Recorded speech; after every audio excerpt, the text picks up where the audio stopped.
तो दोस्तों मैं पहुंच गया हूं नेचर्स डेयरी फार्म जो रांची झारखंड के अंदर है। आज से लगभग हम लोग 1 से 1.5 साल पहले इस फार्म की वीडियो किया था और बहुत सारे लोगों ने बोला था काफ़ी आगे जाएगा फार्म। मैं आज इस फार्म पे पहुंच गया हूं फिर से दोबारा, और आपको यहाँ पे पशु में बदलाव देखने के लिए मिल रहा होगा। यहाँ पे आप देख सकते हैं इस फार्म के अंदर लगभग 40 से 50 पशु अभी इस टाइम फार्म के अंदर है, और बाकी का इनका एक और सिस्टम है जो सिस्टम से ये इन्होंने अपने किसानों को अपनी गाय को दिया है बहुत सारा दूध। जैसे कि इनका खुद का पैकिंग होकर, जैसा कि पिछले वीडियो में इन्होंने बताया था कि मैं आगे फ्यूचर में अपना खुद का पैक करके बेचूंगा, क्योंकि जब तक आप कोई एक ब्रांड नहीं देते हैं तो एक मार्केट में नाम नहीं होता है। इन्होंने अपना एक ब्रांड किया और बहुत ही सक्सेस है। आज काफ़ी लगभग 1200 से 1400 लीटर दूध सेल हो रहा है। तो कैसे ये मुमकिन होता है उस पर आज के इस वीडियो में चर्चा करूंगा। उससे पहले कहूँगा अगर हमारे चैनल पे पहली बार आए तो हमारे चैनल को सब्सक्राइब कर लें,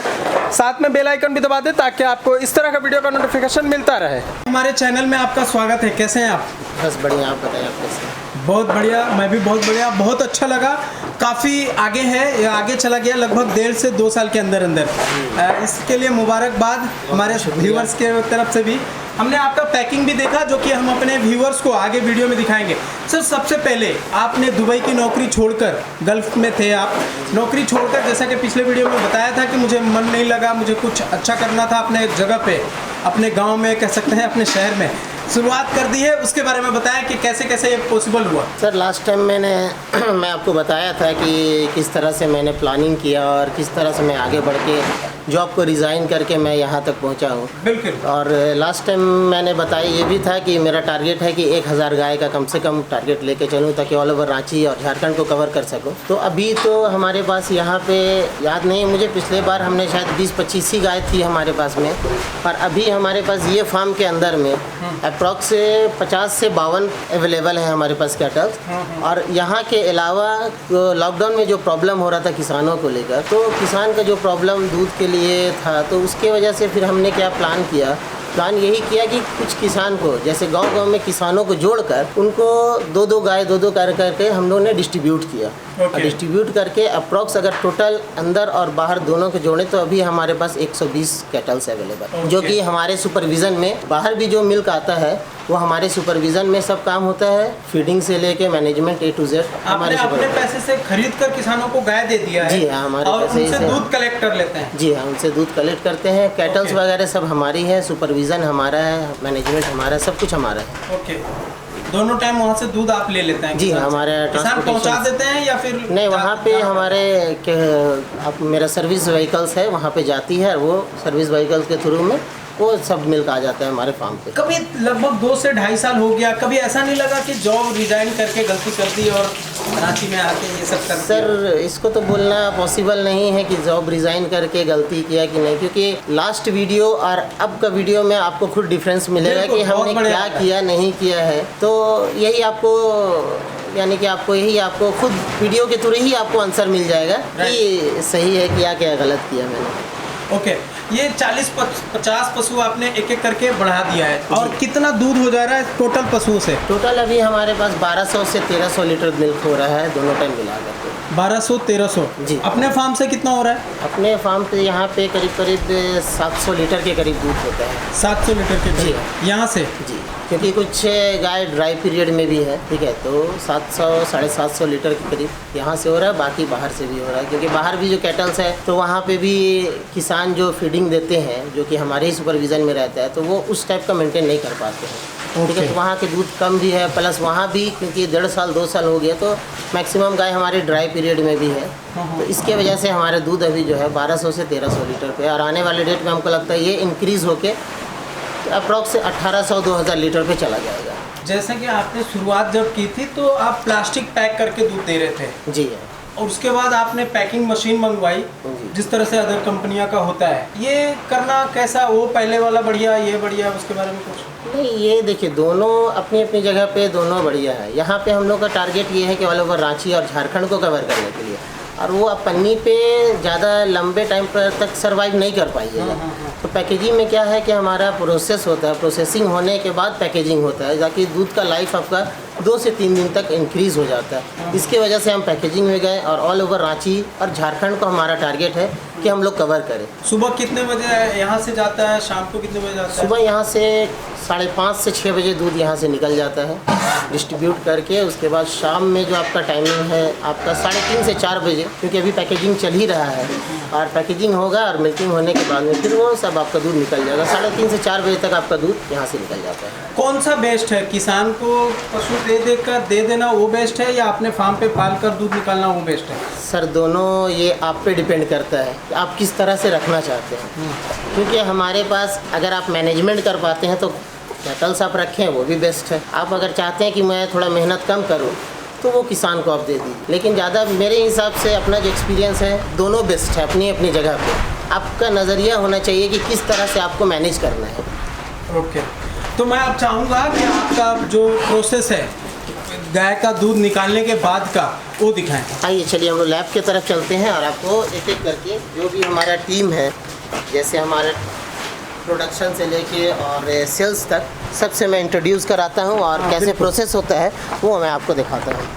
तो जस्ट फार्म के बगल में आप यहाँ आगे रूम देख पा रहे हैं, वहीं पे इनका सभी चीज़ का सिस्टम लगा हुआ है।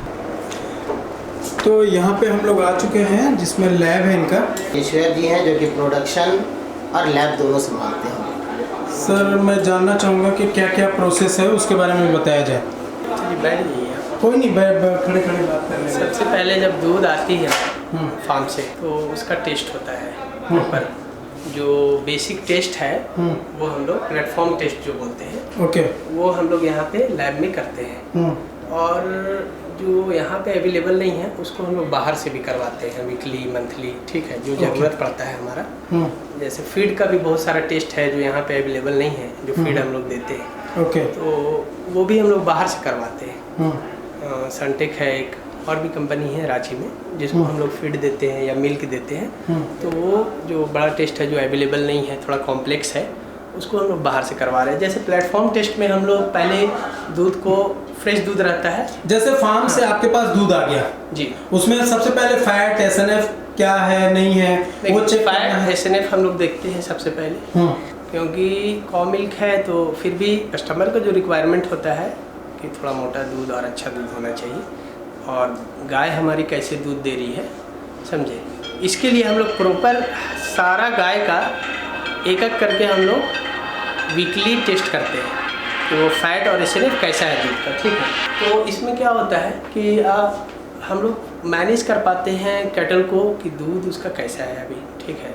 यहाँ पे हम लोग मशीन एनालाइज़र से भी टेस्ट करते हैं और साथ में मैनुअली गर्बर मशीन से भी टेस्ट कर लेते हैं फैट, और एसएनएफ जो है निकालते हैं हम लोग ये लैक्टोमीटर से भी निकालते हैं, ठीक है।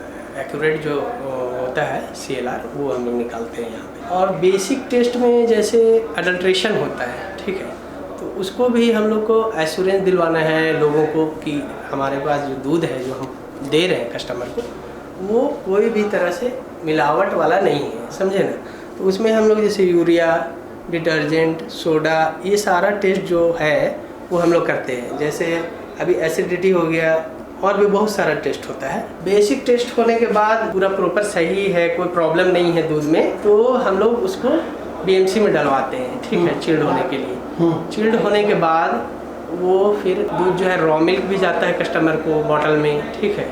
तो उसका भी हम लोग रॉ मिल्क जब बॉटल में पैक होता है तो उसका भी हम लोग सैंपल लेते हैं कि उस टाइम में टेम्परेचर कितना है दूध का, वो चिल्ड दूध कैसा है, ठीक है, और उसके बाद ही मार्केट में वो जाता है। तो मैं चाहूँगा कि क्या प्रोसेस से वो पैकिंग होता है। पॉच मिल्क जब हम लोग पैक करते हैं उसके लिए हम MBRT करते हैं, वो कितना टाइम चलेगा दूध वो देखते हैं हम लोग, और उस पॉच मिल्क के लिए हम लोग पूरा प्रॉपर टेस्ट करते हैं जो रिक्वायर्ड। इतना टेस्ट करने की क्या जरूरत है पर डे? देखिए टेस्ट करने से ये पता चलता है कि दूध का क्वालिटी कैसा है, पहली चीज़ ये। नहीं, आप गाय को बढ़िया खिला रहे हैं अपने फार्म पे तो बढ़िया ही निकलता होगा दूध। दूध बढ़िया निकलता है, लेकिन कुछ गाय होती है ऐसा कि बहुत टाइम पे मान लीजिए दूध आपके नहीं फार्म दे के रही है। दूध से कोई गाय का टेस्ट किए और खराब दूध निकल गया, तो प्रॉपर वो गाय का ही दूध खराब हो गया तो गाय बेचनी पड़ जाएगी आपको? नहीं, देखिए जब हम लोग यही चीज़ है, इसी को मैनेजमेंट करने के लिए हम लोग ये टेस्ट करवाते हैं। अगर वो गाय दूध अच्छा नहीं दे रही है ना, उसको हम लोग इम्प्रूव करते हैं, उसको मैनेजमेंट जी वो सब देकर अकॉर्डिंग टू टेस्ट रिजल्ट जो है उस बेसिस पे हम लोग उसको इम्प्रूव करने का कोशिश करते हैं। तो इससे हम लोग का क्या होता है, क्वालिटी मेंटेन रहता है। ओके ठीक। तो मैं चाहूँगा कि इनका पैकिंग मशीन दिखाऊँ आप लोगों को। तो यहाँ पे आप देख सकते हैं, जब हम लोग अगले बार आए थे तो इस पैकिंग मशीन स्टार्ट नहीं था, मशीन आ चुका था लेकिन पैकिंग मशीन स्टार्ट नहीं था। तो यहाँ पे आप देख सकते हैं प्रोसेसर यूनिट है ये, यहाँ पे आप देख पा रहे हो पैकिंग हो रहा है। लेकिन मैं उससे पहले बताना चाहूँगा, यहाँ पे आप देख सकते हैं 500 लीटर का BMC इन्होंने लगा रखा है, जिससे फिल होकर यहाँ पे आपको पूरा देखने मिल रहा होगा, और पाइप सिस्टम होगा इसमें। तो ये पाइप सिस्टम से आप देख सकते हैं यहाँ पे यहाँ आएगा। उसके बाद दूध एक्चुअली जो भी पैकिंग होता है ना, उसको लगभग 80, 82, 83 डिग्री पे गर्म किया जाता है, उसके बाद ठंडा किया जाता है, उसके बाद वो मार्केट में आता है। तो यहाँ पे आपको देखने मिल रहा है, यहाँ पे वो हीट होता है, हीट होने के बाद इनका पैकिंग होता है। तो मैं पैकिंग के पास लेके दिखाता हूँ।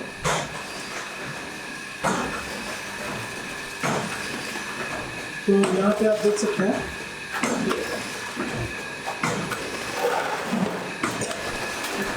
एक वेट कीजिएगा।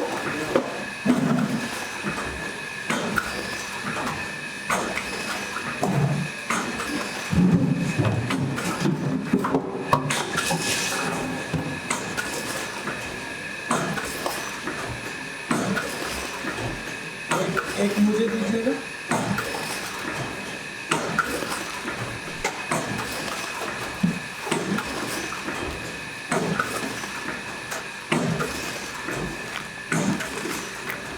अच्छा, ये डेट वाला अपने आप लग रहा है उसमें? यहाँ पे डेट है, इसमें लगा हुआ है।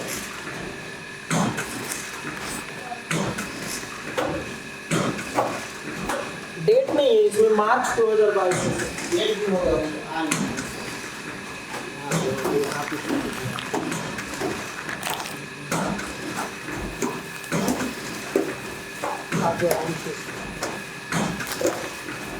आ रहा है। और दूसरे में डेट वाला दीजिए, डेट वाला।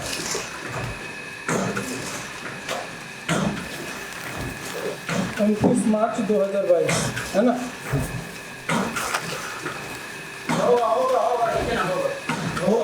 मिल गया।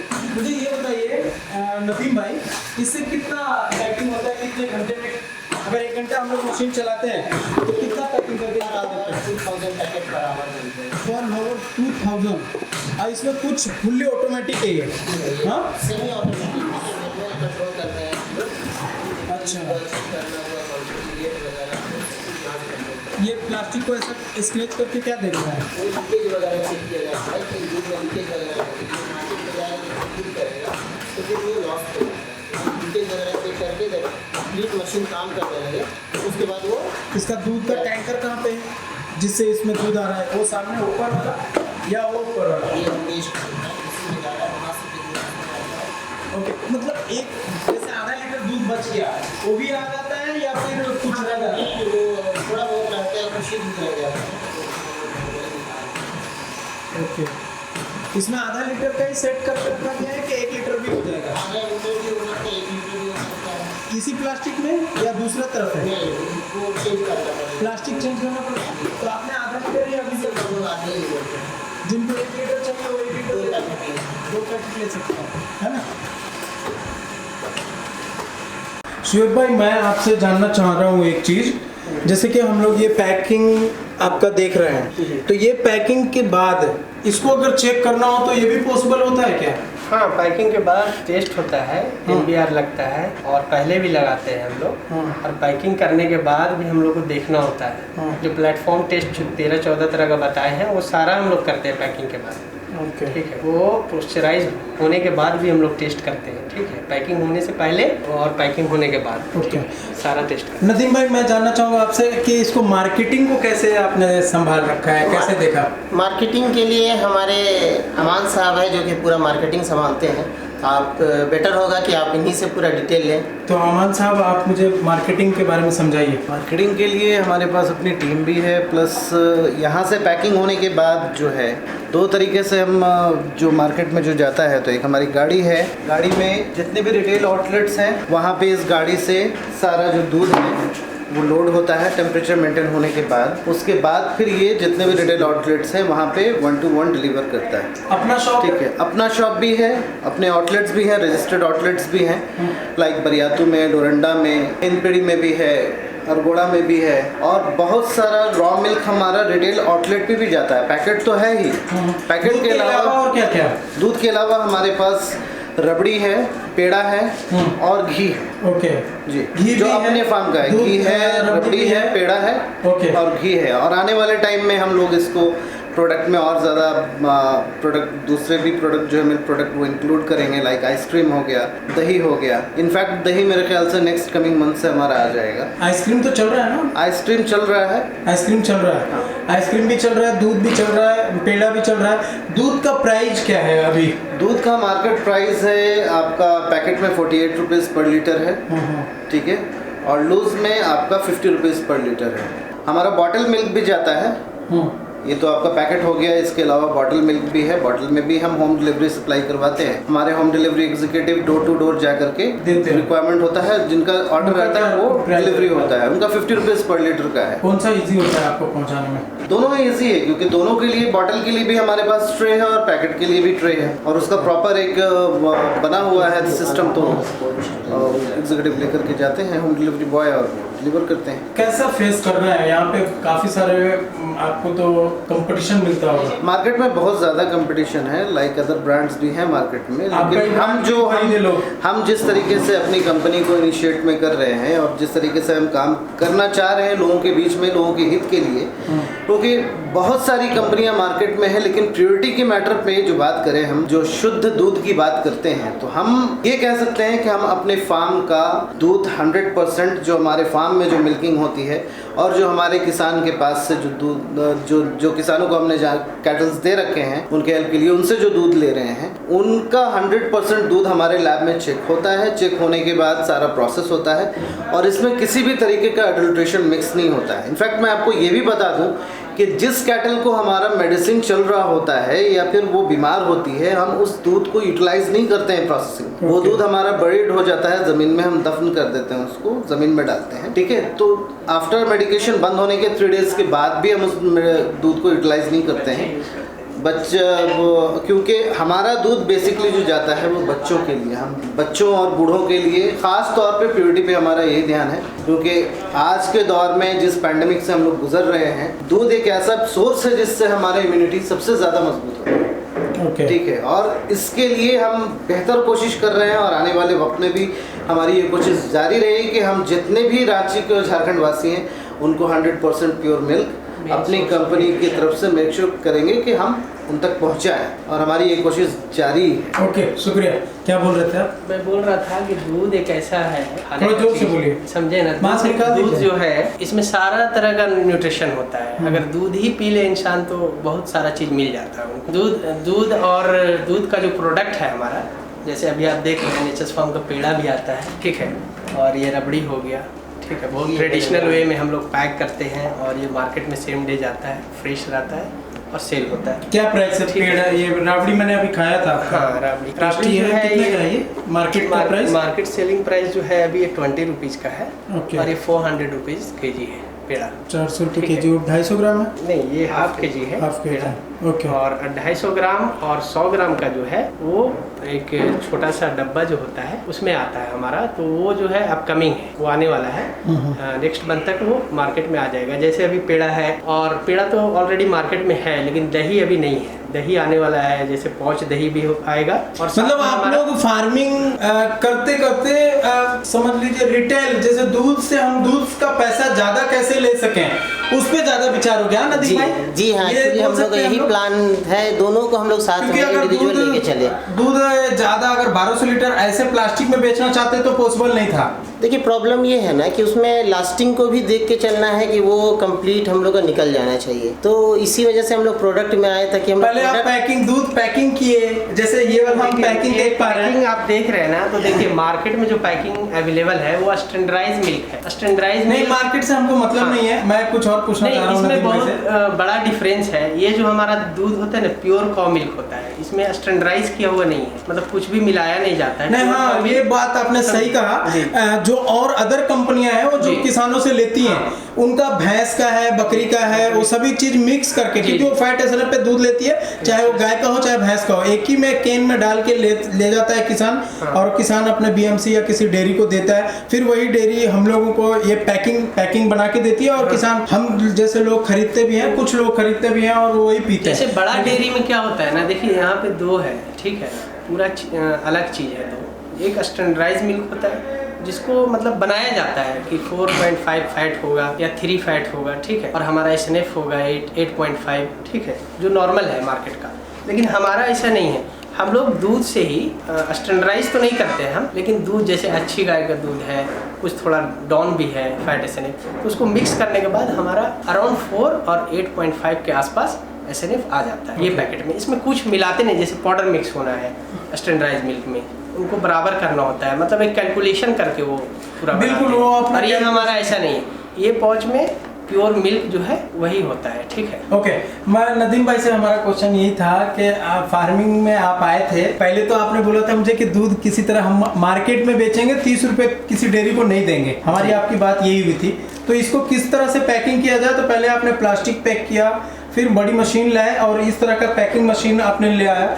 मशीन आई, ये जब दूध बिकने लग गया तो अब आप खोवा मशीन से, मतलब कैसा लग रहा है, मार्केट का क्या रिव्यू रह रहा है? डे बाय डे हम लोग चाह रहे हैं कि इम्प्रूवमेंट करें, और क्योंकि सिर्फ दूध सिर्फ मार्केट में रहना वो सही नहीं है, तो दूध के अलावा, क्योंकि कभी भी कोई भी काउंटर पर अपना भी काउंटर करते हैं तो सिर्फ दूध आप नहीं बेच सकते हैं, क्योंकि दूध के अलावा घी का भी रिक्वायरमेंट लोगों को रहता है, दही का भी रिक्वायरमेंट रहता है, पेड़ा का भी, रबड़ी का भी, मतलब एक ऑन एवरेज हर एक प्रोडक्ट रहना चाहिए दूध से रिलेटेड। इसी वजह से हम लोग एक स्टेप बाय स्टेप एक एक करके हम लोग प्रोडक्ट भी ला रहे हैं मार्केट पे। आगे क्या फ्यूचर प्लान है? अभी हम लोग के 2-3 अभी दही के लिए हम लोग लगे हुए हैं, लस्सी के लिए लगे हुए हैं।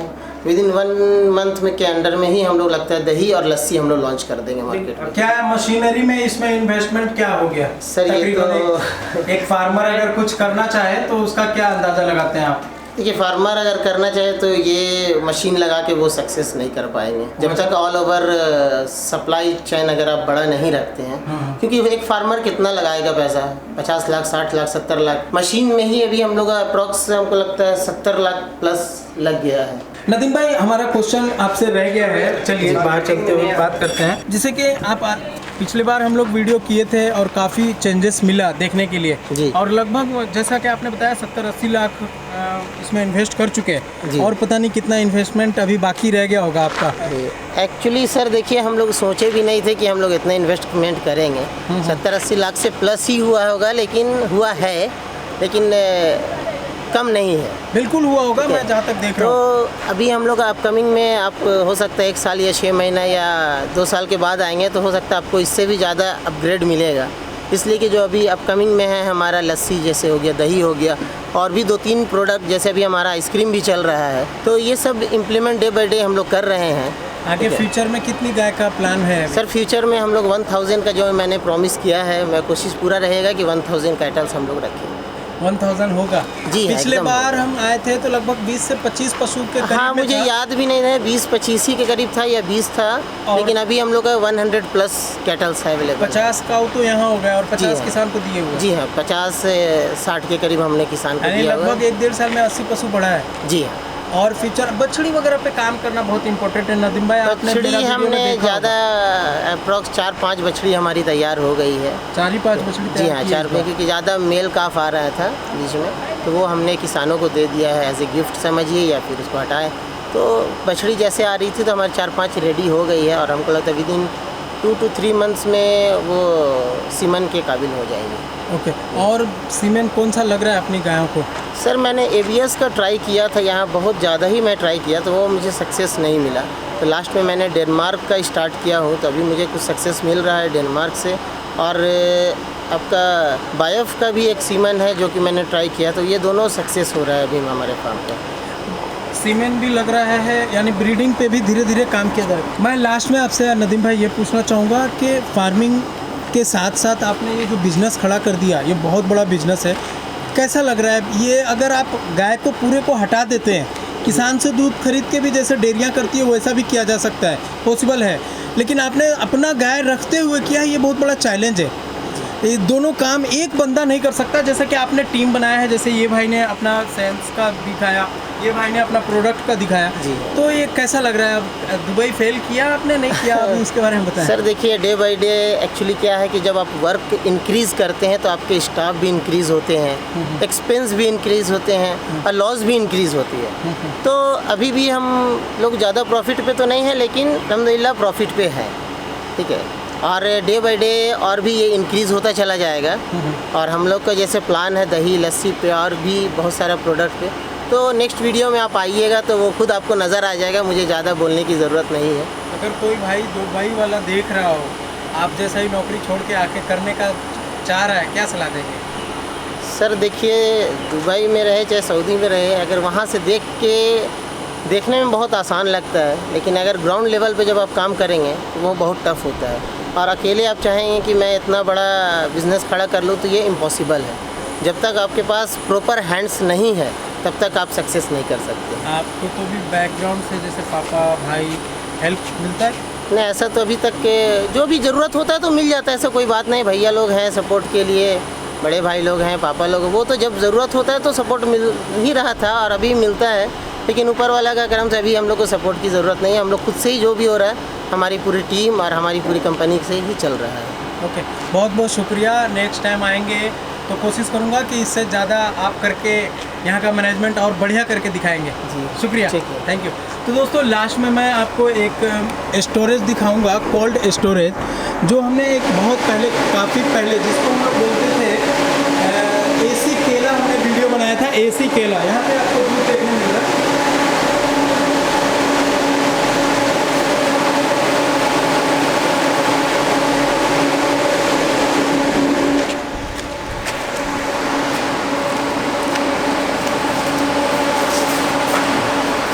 तो जो दूध रेडी हो जाता है शॉप पे जाने के लिए, उसको मिल्क स्टोरेज में रख दिया जाता है। तो इसी तरह से इनका फार्म चल रहा है। और कैसा लगा वीडियो कमेंट में ज़रूर बताएं। वीडियो बढ़िया लगा हो तो लाइक शेयर ज़रूर कर दें।